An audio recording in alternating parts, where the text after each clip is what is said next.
சும்மா போகுது. அந்த தாத்தா என்ன பண்ணுறாரு பாருங்க. அப்புறம் கிழவனை கடிக்குது, கிழவனை கடிக்காதுன்னு என்ன சொல்லுவாங்க. போகிறவர் கம்முன்னு போக வேண்டியதானே. வேறு போகும்போதே நாய் அடிச்சுட்டு இருக்கிறாரு. ஏன் தாத்தா? ஏன் எது கல்லெடுத்து அடிக்கிறீங்க?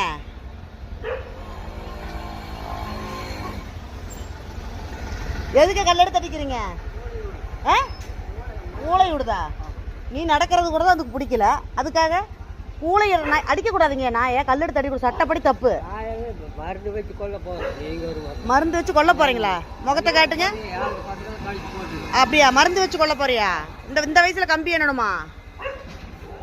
பின்ன மருந்து வச்சு கொல்ல போறேன்ற நாய்களை?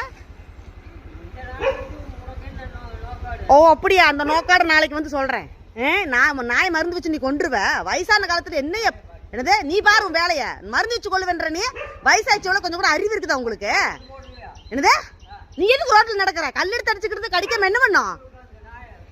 நீ எவ்வளவு பெரிய வசதியாலவே விச வச்சு கொள்ளுவேன்ற? என்னது இந்த வயசுல உனக்கு இவ்வளவு இருந்து நீ இள வயசுல எத்தனை பேரை கொலை பண்ணிருப்ப? உன் குடும்பம் நல்லா இருக்குமா? உன் வம்சம் தலைக்குமா? இந்த மாதிரி ஒரு காரியத்தை பண்ணிட்டு இருக்கிற நாயை விச வச்சு கொல்ல போறேன்ற? என்னது அடி பாப் நீ அடி. நாளைக்கு நீ கம்பி எண்ணில் நீ வச்சுக்க பாரு. இந்த வயசுன்னு பார்க்க மாட்டேன் நான். விச வச்சு கொள்ளுவேன்ற?